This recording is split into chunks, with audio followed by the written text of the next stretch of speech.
Good evening, my friends, and welcome back to the desk. We've got another match for you today. It's going to be Enemy versus SoaR, and this one I'm excited for. It is an exciting game between these two teams. Both of them honestly have very similar records when it comes to the teams they faced off against. Both of them defeated by Eager. Both of them beaten LG already. The only difference is the Envy matchup where Enemy won 2-0. SoaR split. So when you look at just those games on paper alone against the top three potentially people thought at the start of the season, well, they're pretty close, apart from this ever so slight favor in favor of Enemy, even though I went split. Right. I mean, Enemy's had a couple more games. They've played some more games, which is a big deal. Yeah. SoaR's only played 8, so that's why the standings are a little bit wonky. As I said before with Kevin, if you missed the last set and just tuning in for Enemy versus SoaR, first of all, you missed some good games. But I said that if Enemy wins here, then you have to you have to call them a premier team. I think they're a top-end team. I think they're a very good team. But as far as one of these teams, the legacy or whatever you want to call it, right? Those outside a lot of superlatives, Enemy deserves that if they're able to beat SoaR today. I agree. Enemy do go up in rankings. However, if Enemy win here, this says a lot about Eager. Yeah, sure. Eager has destroyed both these teams in fairness. Oh, I see what you're saying. So okay. Eager, if this puts Enemy at the top of the charts right now, that means that Eager are technically ahead of them with how well they've been playing. Against Randozos, they look very complacent, to be fair, but if they can fix that, I think they'll be themselves that beat them. I don't always believe in the transitive property, but if you take a look at what SoaR's been able to do, they've been able to take a team that has, I mean, it started very light, and then Baskin jumped on board, and then you've got Jigz as well, and this is a squad that just brings people to the cleaners, and I think they catch people off guard, not because people underestimate them, but because they just come out of the gates so hard. Let's see them. Picks and bans underway. Should be ready right about now, and we'll see exactly what we got lined up for us. SoaR will be first pick, first ban. Yep. On the order side, both these teams have winning records on order side as usual. Seems to be the case overall. 4 wins out of their 5 games for SoaR have come on order. So, an Enemy meanwhile have won 3 games on Khaos so far this season. So it's not actually the worst record.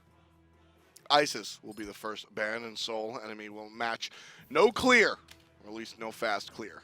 We'll see where the second round of, or the second bans go. Athena, so no globals for SoaR. They don't want to see that Athena taunt, that Athena global, that Athena everything she do. Just that Athena, pretty much. Yeah. His females all the way, apart from Apollo, now going to come in there as well. He's got a bit of a feminine attitude to him sometimes as well, especially when he goes, Yaha! Yeah, it sounds what does he do? Sorry, my headset cut out. Not doing it again. No, my headset cut out. Khepri is available, though, for SoaR to take it, and if they don't take it, I expect to see that go over to PainDeViande on Enemy. I don't think he'll leave that one up, especially with his Athena being banned, but maybe that's the plan from SoaR, take it away from him. However, another god available for Enemy here and for PainDeViande is Odin. Yes, Odin is available. Odin is one of Pain's premier gods. And if you take a look into the jungle, maybe we'll see an Alquan. No. We'll see a Thor tonight. We're going to see a Thor. We'll see a Thor tonight, and alongside it, they'll also lock in the Zeus, which we've seen him go to a couple of times so far this season. Fourth time this will be that we're actually seeing Khaos take this in the mid lane. And if you look to yesteryear, or Season 2, Khaos played a lot of Zeus as well. It's definitely a god that is well within the grasp of the Long Islanders' hands. Talking about mid laners, though, we do have Hurriwind on the other side. On SoaR has gone to Ul a couple of times so far this season. Will he go the same? Well, that Nijar pick says to me, probably not, because you're wanting some burst at the end. Yes, Ul does have some burst, but not the same as a dominant mage would, like a Scylla, like a Ra, which you've seen a couple of times before. SoaR still have the opportunity here to choose. Waiting for their second pick, so a little bit disjointed in how these two will connect. Is SoaR. They're going to opt for the Chronos, so not exactly the 1-2 punch that we've seen out of a lot of the mid-jungle combinations, the up, down into a Kraken or a Ra Beam or whatnot. The Chronos will be much more sustained damage. Is flex, though, so could be running the solo, in the hunter role, could be running the mid lane as well. If it runs in the mid lane, you may get the sash off immediately. True. And when you get the sash, so you get the ultimate from Nijar, you take to the sky, you land, you get a 4 beads with Chronos with the stun. However, if the beads are already on cooldown, or what I should say, the purification are on cooldown, then a Nijar ult into a Chronos stun is confirmed death. Talking about confirmed death, there's that Odin. Not surprised to see it. For the 5th time this season, we'll see him pick it up. Great against Khepri, great against Nijar because he cannot escape the ring either. Chronos, yes, can rewind, but he's going to force it, and there's the respect to Ul. Uller going to be banned out here. Hurriwind has really shown that he's able to play the Uller very well. Someone else who's shown something he can play Artemis very well. PandaCat over on enemies. He's already played it 2 times this season and made it work for himself. Good shows of respect from both these two teams, recognizing what threats the enemy team have. It's always exciting when you see different. PandaCat has always been an Artemis player. Now, PandaCat is very much, I mean, technically he's not a rookie. He played with Legion back last year or the year before. But I mean, Anhur and I, we've done the Challenger Cup. We've watched PandaCat forever. I've seen PandaCat versus Zapman so many times, it will not. And that was with PainDeViande on the side with PandaCat as well. So those two go way, way back. It's going to be a Xbalanque pick for PandaCat this time. Taking a page of talking about him, Zapman's book, which Zap himself even said that the reason he brought Xbalanque out was because he saw Air Cougar do it in the console league and realized, hang on a minute, this could still work. And with the throwing dagger, it's double AoE procs that are going off in the lane when you use the bowler. Yeah, Xbalanque just brought back thanks to the throwing dagger. Osiris will be on the side of SoaR. Here's the best story now as we see that Osiris locked in. Marauder on the side of enemy, okay? He's played Bologna 3 times. He's played Amaterasu 3 times. He's played Tyr 3 times. He's played Vamana 3 times. I think he's going to stick to one of those 4 gods. Fdot. I think that's going to be the way. But the question is, which one's going to be the best matchup against the Osiris? Realistically here, you'll probably maybe see Bologna for the safety factor, or maybe the Tyr. I think Amaterasu is going to get bullied heavily in that lane early on, and it may go against him. But his Amaterasu, in fairness, is the one god that he's got a 100% win ratio in that solo lane. Solo lane, maybe. Tyr will be one he opts for. I said it, Tyr or Bologna were probably the 2 that I expect to come out from him here. I think he'll stick to this 4-man god pull for now, Marauder, because it's working for him. He's got positive win records and everything, obviously because of the 9-3 record they've got. It's versatile enough to have an opportunity in every single matchup that he could potentially need to face off against, as well as influence for his team. They all bring the same sort of idea to the team in terms of control on the front side and even help peel on the back if needed. We'll get into it, folks. SoaR on the left side. Baskin will play that Osiris in the short lane. What's up? Really surprising straight away that Hurriwind and Khaos, neither of them have gone for the Soulstone start here. The extra health is going to be important, yes, because the double tap from Thor can do a lot of damage. Ring toss from Homiefe on that Najjar can do a lot of damage. But the Soulstone, both of these are auto-attack mages. Getting that 5 stacks up is very, very simple for them. And the extra damage you'll get off the next ability is really strong. I'm with you on Zeus. I'm with you on Zeus. Not Chronos? I'll tell you why. I'm with you on Zeus because Zeus is a character that wants to dump all his power into one ability, detonate, right? And he's burst. But Chronos, he's a little bit more sustained damage. The time rift's on a 3-second cooldown, so that's good. The spell's going to be up more so than the passive from Soulstone. It's not that I disagree. Soulstone is still a good item on Chronos. How'd you wave cleanse Chronos? You auto around 5 or 6 times, group the minions up, and hit your 1, right? That 1's going to do extra damage every single time. It's pretty much the way. You hit him with your 3-1 after sitting. That's when you can get full clear, but mainly you're going to try and group them up and then hit the back archers with your 1 every single time. Helps clear him a little bit quicker. Look at this start though, coming out from SoaR. Did the blue buff, didn't do back harpies, instead rotate to mid, and with that Anhur and the Chronos, they managed to clear that left camp. Right ones also went the way of guess who? SoaR. And I like SoaR's play right there is they give it to themselves via an option. They go ahead and they put a ward there by the mid harpies, and they start at their red buff, and they go, if enemy opt to get the mid harps, we'll go to back. But if they don't, we'll go directly to mids. Completely agree. And talking about actual decision making in the beginning of this game as well, I'm just looking through the builds. You can see Chronos once again, Hurriwind, gone for Sanctuary this game instead of going for Purification. I think this is very smart. Yes, you're going to get hit by potentially a wall double tap combination, but the detonate from Khaos is going to be such a dangerous thing to have to get away from, that if he can Sanctuary, he can avoid that damage and then rewind afterwards and still stay alive. Baskin getting knocked around. But Marauder taking a bunch of poke as well. Caught out of the jungle is Varizial. Sash used before, so not going to be able to stop the Berserker Barrage. But Homiefe won't be able to find the last hit. And Varizial having to go all the way back to lane now for safety, just to try and heal up a little bit. This allows SoaR to get pressure here. The whole jungle. Bit of a mistake from enemy there, because they stood a little bit too close together. They know they're against the Najjar, but you walk too far away from your teammate, you're not going to be able to give him presence and help him. But at the same time, you're going to get ring tossed, bounce backwards and forwards. Lucky enough, though, Homiefe wasn't high enough level to get enough bounces on that ring toss. Yeah, not enough damage coming out from the jungler just yet. But Baskin able to save a couple of minions off of his tower, so he'll get 2 minions worth of gold unless he pushes them in. he'll figure it out. And Baskin's Osiris is a dangerous, dangerous thing. It's very underestimated. Marauder, however, though, this season, he's one of these solo laners that have just started to climb over this side of the map. Look at that Judgment Tether activation. So Judgment Tether used while Tira's mid-dash, right before the Fearless affects Baskin. That, of course, slows the damage that's coming out, but more importantly, it's just the timing was just so smooth. There's a cool little thing with that tether as well, which a lot of people don't take into account. It reduces damage. But not only that, it puts you on a clock window that you have to get out of the zone away from Osiris. Otherwise, you will get stunned after that time period. So it's like a delay, basically like a Chronos stun. When Chronos hits you, you're like, I'm going to get stunned in a second, I need to do something. It's the same sort of window you'll see against an Osiris. Fun fact, the Judgment Tether will also lower the healing done as well. Does it? Yep. It winds up. It's weird. The I thought it was just the ult that does that. Nah, the tooltip. The tooltip says damage, but it's actually power. It's very interesting. Something Kret found out a long time ago. Oh, shouts to Kret. In mid lane, a little bit of detonate onto Hurriwind there. As you can see, Baskin is back in base. Does it say it? Let me find out. No, it doesn't. That's the tricky part. It doesn't. If you're lying to me, Fdot. Nope. If you're lying to me.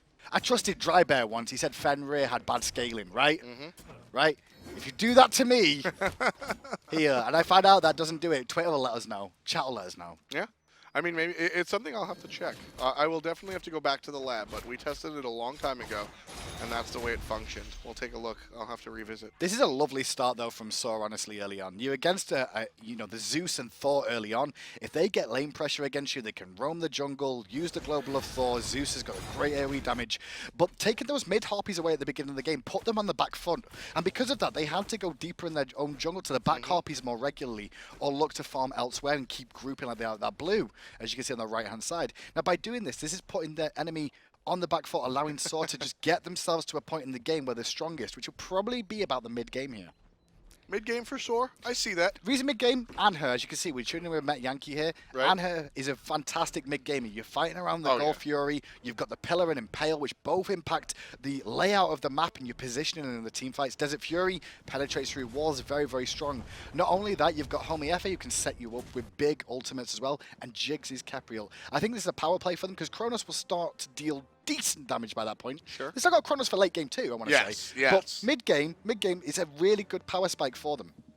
Yeah, we'll keep an eye on that mid-game. Looking conversely at enemy, their mid-game is all right. That starts to be where PainDeViande falls off a little bit, right? Khaos starting to get his feet underneath him. So I'm with you. I think SoaR's mid-game is probably a little bit better than enemy's. But enemy has been playing this late game for a while now, and that Zeus Xbalanque combo will allow them to really swing late. Enemy's been playing that late game for now. They've been playing it since last season. Like enemy, one of the longest sets we've ever seen was always coming in enemy's favor. Well, enemy's been playing it most of the time. It's got in their favor as well. Enemy are quite happy to go late game. And to be fair, talking about late game compositions and like teams going late game, it's not something you can practice effectively. Right. Teams only get in that situation very rarely. In scrims, for example, when teams scrim, they generally F6 when they think it's done. They won't hang around and go into the late stages of the game. But look at this. Enemy, again, you want to talk about a trait or an identity of the team? Early game Gold Furies. 5:22 on the clock when enemy goes ahead and secures their first objective of the game. Just good objective control from enemy once again. They've been doing this all season long, and it's a good sign for them. Keep winning these little battles. They lose battles, but they win wars, right? Yeah. They lost the mid harpies twice over. But what do they do in response? They get a Gold Fury. It evens out, if not, goes in their favor. Hurriwind now. Very close to the enemy tower. He sees enemy walking in the right jungle, and he's just going to follow. Hurriwind, of course, tailed by a teammate.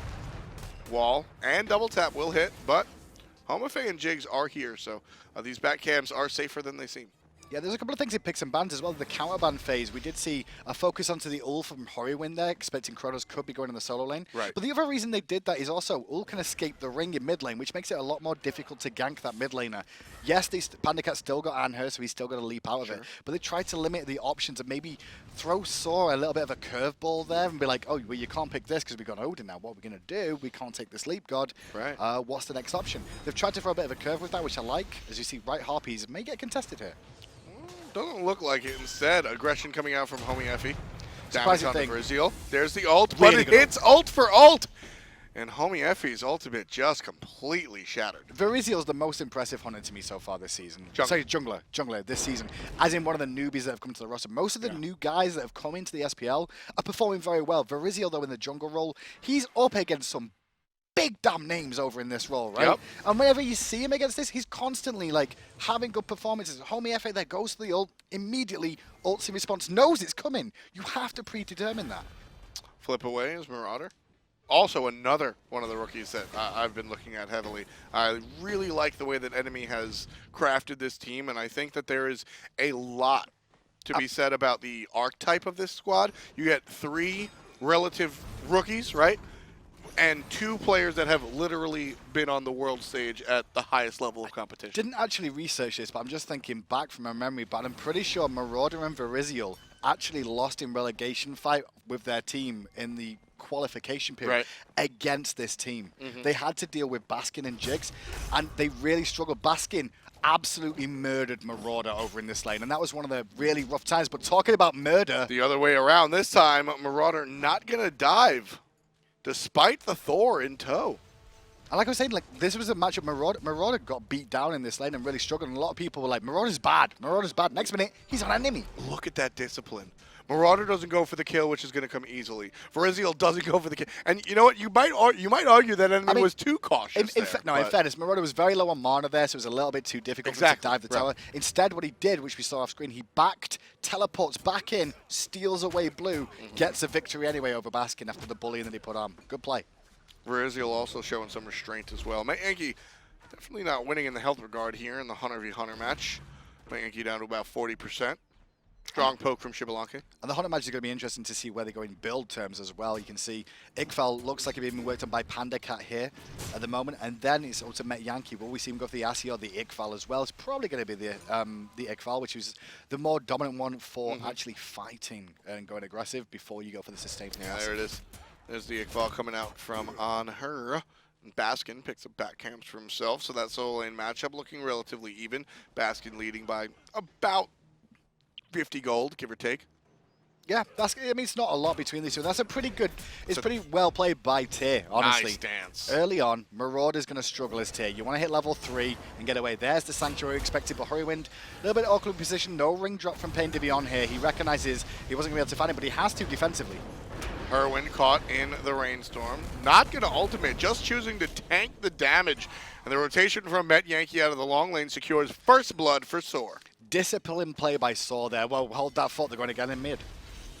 Varizial, spin to win one more time. Double tap onto 2. 3 in total get stunned. Great accuracy coming out from Enemy's jungle. But there's a chance for SoaR to put a little bit more pressure on now. They've got right Harpies to spawn. They're going to get some pressure on mid, but Thor is going up. However, the tower's going down. Yeah, mid lane tower's going to go down. Thor, we'll see if he gets aggressive.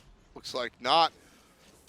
That was really just perfectly played from SoaR. What they did there, Odin goes aggressive in the jungle. Pain tries to make something happen finally with the Odin. Pressure onto Hurriwind. Hold that fort in the jungle. There's the ultimate, and that time it will land. Homiefe going to come down from the sky, and a couple of basic attacks from Hurriwind and Homiefe combined to take the life out of Varizial. No ultimate available for Thor that time. SoaR knew it, and they abused it. 2 kills for the blue team.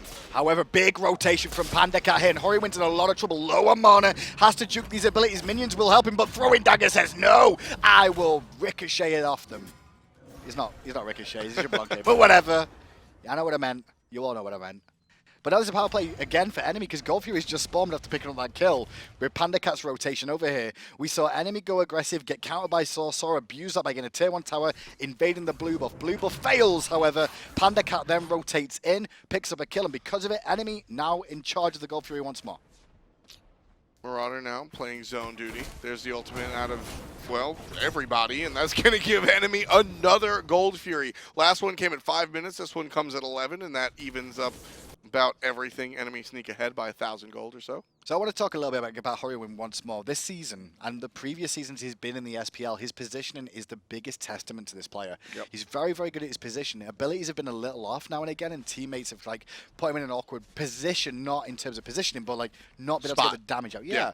However, his positioning is very important the whole time. He was very, very well known for Kulkan play and raw play in the past for hitting those snipes from decent range and having the right position that he doesn't get picked. On his Chronos then up against PainDeViande, what he did was he forced Pain in, didn't panic, did use the Sanctuary, though, because he wanted to avoid that burst, right? Because he knew that if he got bursted there and then has to rewind, he's going into an awkward spot. Instead, he held his ground. He knew his team was supporting, Jigz was on his way, and by doing that, Pain hung around too long and got isolated from his team, which set up that kill on him. It's very easy to just get stuck in the Zeus ult and instinctively hit your ultimate, your rewind. Yeah.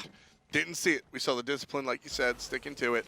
Hurriwind has definitely been one of the players to watch here in Season 3. This is the whole story of SoaR, though. This team, if you see them all on paper, they're all great players. And the idea of them being an amazing team this season is very high. But the problem is maybe people overestimate them a little bit. Okay. They've started to drop games here and there that you wouldn't have expected them to do if they were going to be this top 2 team over in NA, you know? They've lost games up against the boys of Eager. They've split with Envy. You know, those are surprising things for me that when you look at it. And then I just think it's not being as clean as it should have been for a top team. I think some of that is down to them maybe feeling themselves a little bit much because they've had a lot of credit. It doesn't mean they're bad players. They just pull it right immediately. But I think at the same time, they need to make sure they watch that and keep the pressure on. Baskin definitely coming through with that pressure. Going to send his opposition back to base. And Metyankey's got a little pressure of his own. The Xbalanque ultimate excellently countered with a good, strong push back from Impale. Now the bolas are good enough. PandaCat, bolas, throwing dagger, either way. Absolutely outplayed. Absolutely outplayed by PandaCat there. The biggest mistake that happened in that engagement by Metyankey, when he leapt, he still got stunned on landing, had to purify. After doing that, he then gets followed up on, which was well played by PandaCat to realize that. He gets Sanctuary as well. He cost him 2 relics, and he still goes right down in that situation. Very, very well played by PandaCat, and that's a really big credit to him. And it's a very important win. Not only is that a solo kill, which we love to celebrate here, but it's also another stack on that passive. So that was sorry, just so you know, that's Anhur versus Xbalanque, right? Yep. At the 30-minute mark. That's Anhur's game. That is Anhur's game. Anhur is very dominant in the laning phase early on, can wave clear and full with 1 Impale by this stage as well. But what happened is Metyankey bit off too much more than he could chew and run into a Panda.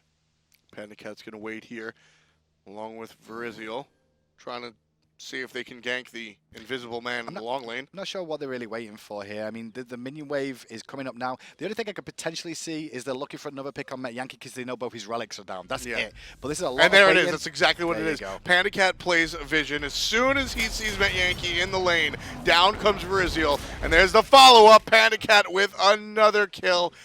Excellently crafted play. And that was based off the first pickup, honestly. The first kill was the original reason for why they did that. It took a long time, though, and that could have gone wrong for them. It was a gamble, in one sense, because you're wasting a lot of time on the map, not farming, not putting pressure on, and there should have been some inkling that something was weird, because Thor was missing on the map. Hold that thought.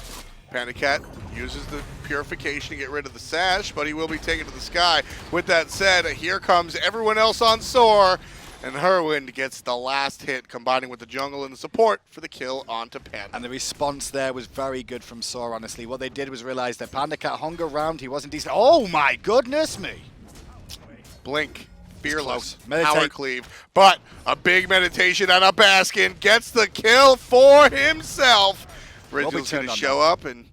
But he missed the hammer. Berserker Barrage is down. Autos will help minions. Tower did not aggro him enough time for him actually to find it. Hammer will be available soon. Baskin just trying to live, going to slow down. Purification for the Berserker. Took a lot longer, which means, unfortunately, Marauder will not get an assist for that play at all.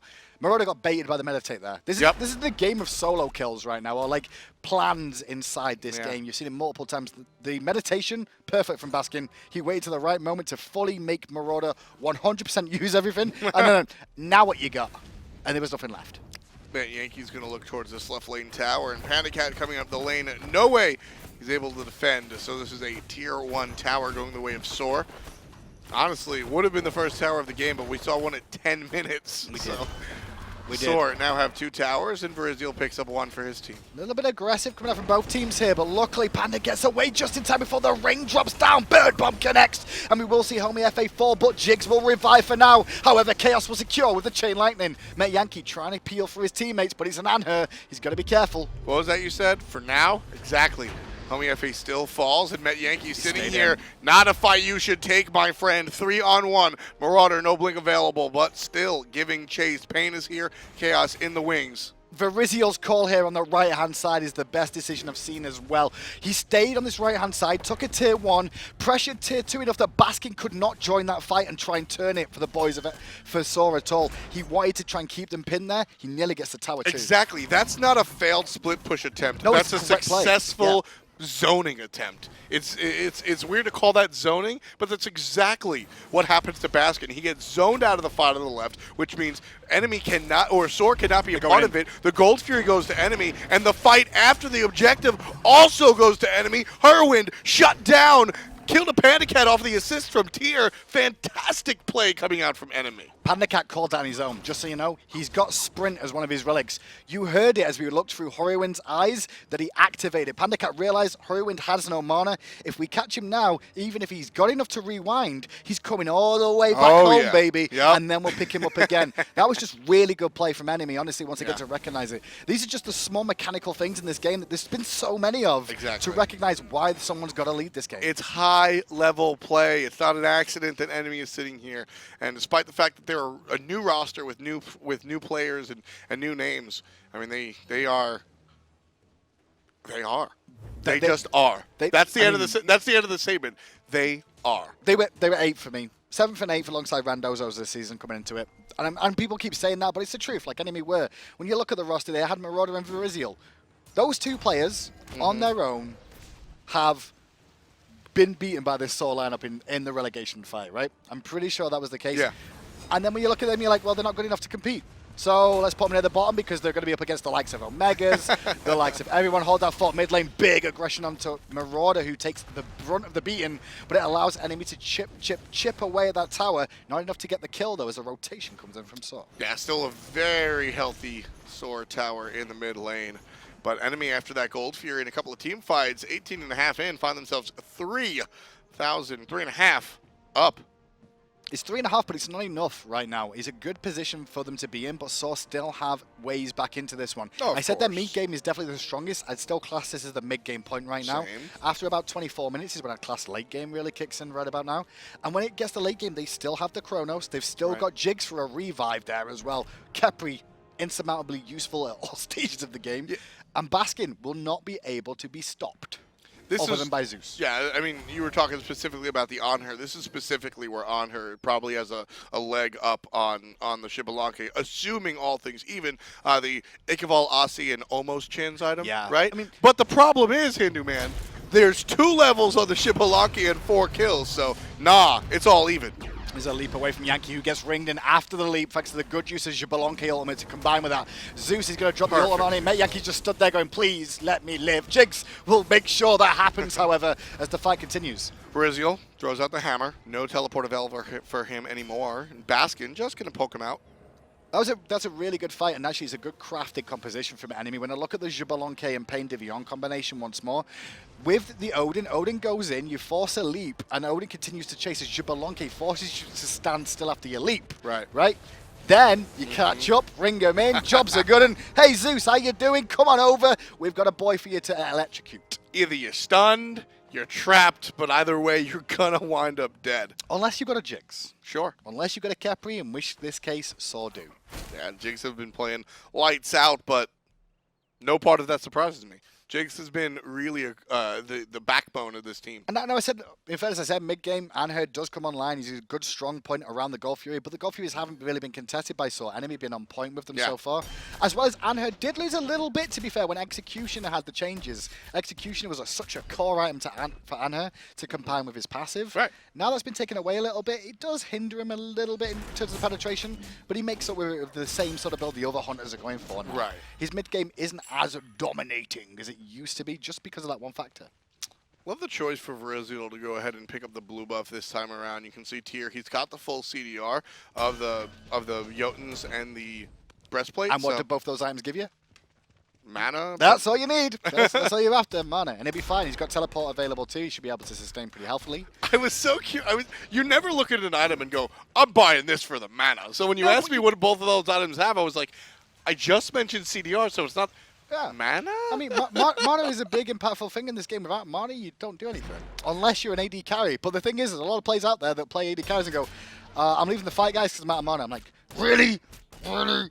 You got auto attacks. So let's talk about this tier build with the Jotun's Wrath, because I have been on record not liking Jotuns on solo laners. Jotuns is very situational for me in terms of the solo lane. Yes, some damage is unexpected from your solo laner nowadays. Most of them go for the full defensive route. However, look at the enemy team. Who has he got to be worried about? Well, realistically, if he builds magical resistance in this game, Fdot, he's dead anyway, because Chronos doesn't care about tier in any way, shape, or form. So you know what? Marauder's like, well, in that case, if you're not going to care about me, at least I can kill your teammates quicker, and if I do hit you with a Fearless before you can stun me, then I'm going to do that extra damage. And I like that idea. Plus cooldown reduction allows him to switch stances a little bit more often, which means power cleaves up, which means he's healing more, which means Lawbringer is also available a little bit more often. Gold Fury again started by enemy. They absolutely love this objective. Halfway down, they pull off. PainDeViande now. Trying to get rid of Homiefe, jumps on top. There's the Jigz ultimate, followed up by Varizial. Love the 1-2 punch, but Jigz just a little bit too fast. Homiefe survives, and the Gold Fury stanza is the big play, but keep an eye on Metyankey because he's a little bit caught out of position here on his own. Gonna get blinked on. Fearless, forced to purify, and Sanctuary again. He's still getting peeled though, but Khaos does pick up Hurriwind on the back as they still continue this engagement here. So after Homiefe was forced into an awkward spot. Very important impale coming out from Metyankey, but the backside, Varizial shows up. They take out one by themselves, and now they'll combine for Jigz, but Homiefe is here to help. Heal onto Marauder. That's a big play. Pain in the backside, trying to prevent Baskin from making a move. Jumps in top. Does he have the ring? No, he does not. Not available. Ultimate, but no one dead just yet. Marauder trying to find a way out with that sash. The answer is no. And meanwhile, the Gold Fury is still being done by enemy as this goes on. This was a small mistake from both teams, in fairness, because they saw multiple members fall. Marauder should never have died there. They overcommitted looking for more picks they didn't need to get. Metyankey gets caught on the backside when Homiefe, with the Great Escape theme tune, should have been playing then. Because Jigz ulted him, the teammates supported him to get him out. But instead of disengaging there, they had to then go back in and save Metyankey. And by doing so, they end up falling as well to try and keep Metyankey alive. Metyankey ends up dying, I should say, at the end of that. They do pick up Marauder and trade, but they still get the gold enemy, so enemies still come out on top of the fight. They come out on top of the fight. They come on top of the game thus far. Big exchanges. A couple. The fourth Gold Fury goes the way of enemy. That's going to give them a 6K gold lead. But SoaR will start Fire Giant.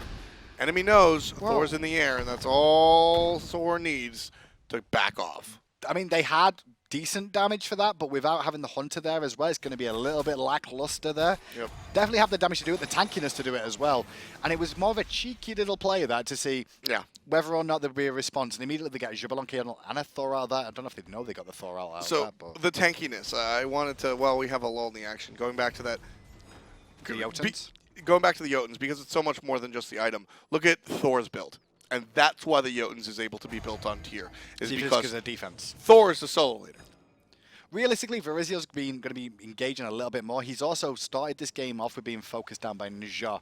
Immediately, every single fight, Homiefe's looked for Thor immediately to try and pick him. Because one thing that Ninja's very good at is if she can sash as he hammers, he can't teleport to it. Cancels it because it's a stun, and that just allows him to look for the pick. So, go for the defensive tank option, which means you turn that assassin into a CC bot for the team. Then you can look towards tier to bring you some of that damage that you're missing off of the... It's not a lot of damage, though. No, not at all. And to be honest with you, Thor builds like tier is right now, where he builds like one offensive item and then everything else defensive. This fight is a little bit awkward for both teams because they're both the other side of the map of each other. The ring comes down, hitting multiple. Lawbringer from Marauder helps to secure Jigz. Big play. Khaos detonates for the pickup. Meanwhile, Homiefe does get that Jigz pop ultimate from the grave. He will rise, but for not long as PandaCat takes one and Thor's in the sky. Baskin pushed out of the fight and down comes Varizial. Tank items or not, doesn't matter. Metyankey going to suffer to the hands of that guy, and Baskin underneath the tower. Bird Bomb, Bird Shield, and Khaos gets the kill. 4-0-3 for the mid laner as enemy just tearing it up now. So able to separate themselves from SoaR. 8K. Fight was beautiful from enemy, and SoaR got themselves in an awkward position. They didn't know whether they wanted to fight that or defend it. Instead, they take a fight which ends up getting multiple members in the ring. And the issue with multiple members in, well, not a lot of them can get out of it. That's the biggest thing there. And if they do, they're going to be in a bad position to try and help defend against the onslaught that's coming through until the player's trapped inside.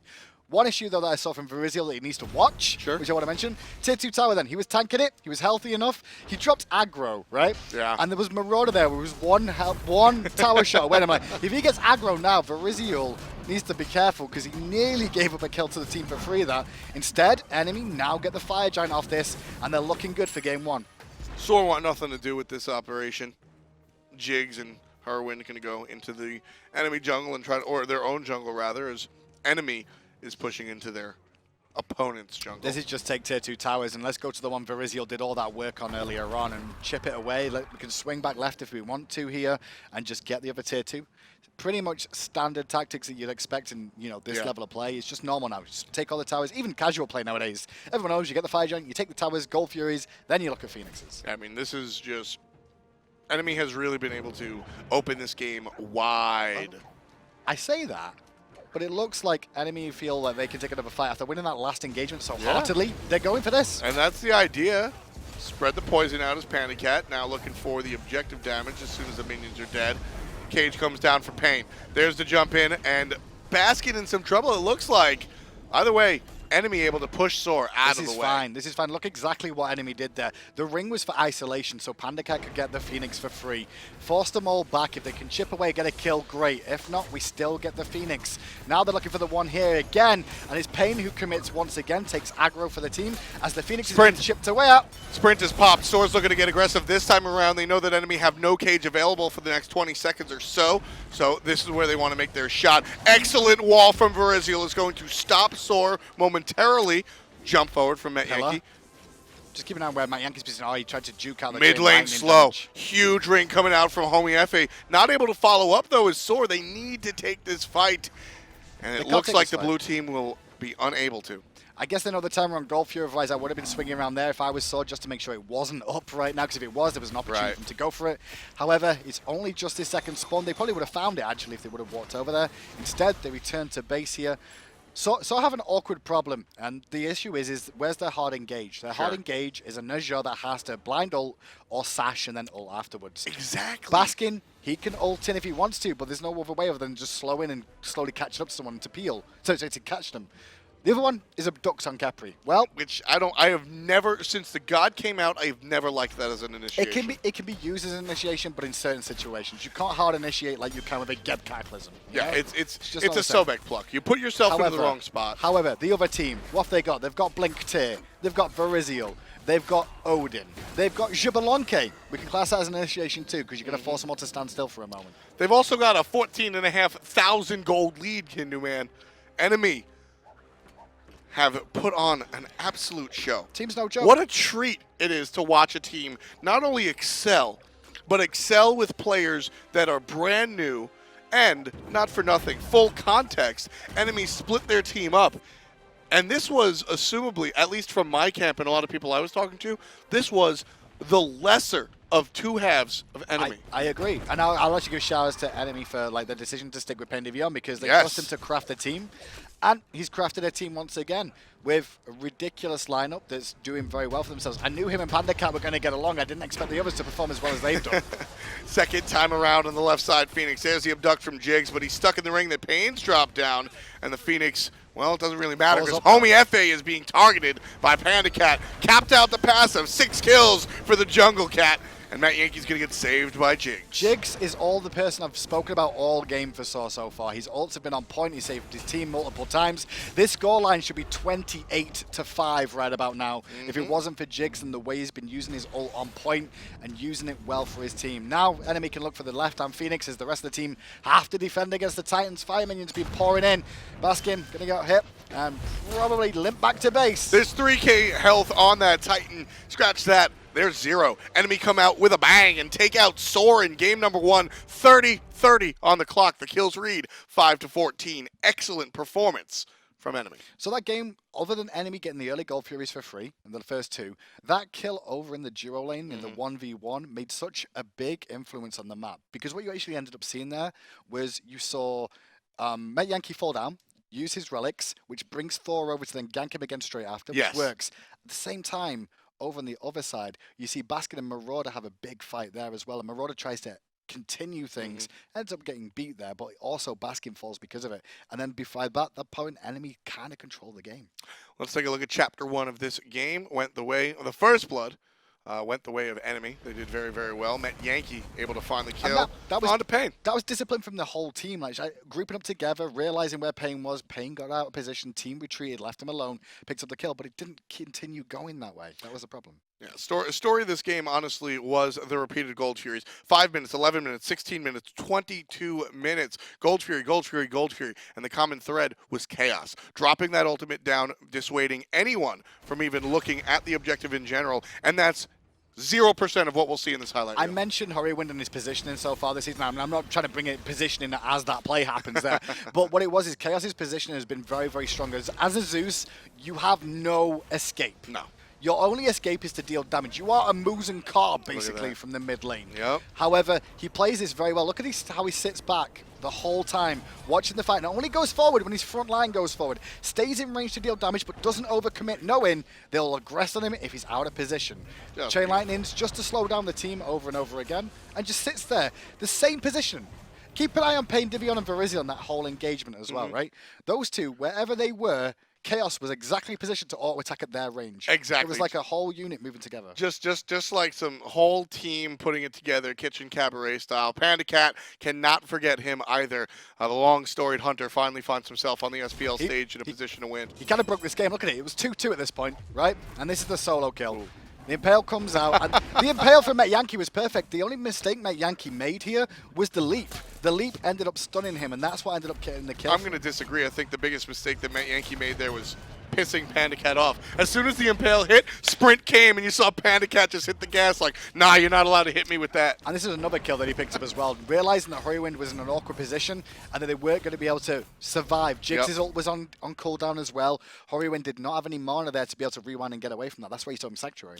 Rough stuff, man. Rough stuff all around. SoaR was able to keep a dance all the way up until about 16 minutes when we saw a slight lead, and then the game was just broken open around 25 when we saw another Gold Fury. And it only took them, what, 5 more minutes? 30-30 is when the game ended. Yeah, I mean, realistically, so 5 more minutes after blowing the game open. The game was blown open, I'll agree with that. However, if you go back into picks and bans all over again, there wasn't too many things SoaR did wrong in that game up to that point. The Gold Fury control was an issue, though. Sure. They need to get more wall coverage around there. If that means you're investing more into the wards than you are into items, fine, do so. Get more control around that Gold Fury pit. When we came into Season 3, with the loss, or before that, with the loss of Hog, right? Objective secure was a very big deal for mages. That's why Isis started getting picked, and then people started recognizing her early game prowess and what that does, et cetera, et cetera, et cetera. You pick that Zeus, you have control over it as long as the opponent doesn't pick. There was no pick on SoaR for that objective control. As we move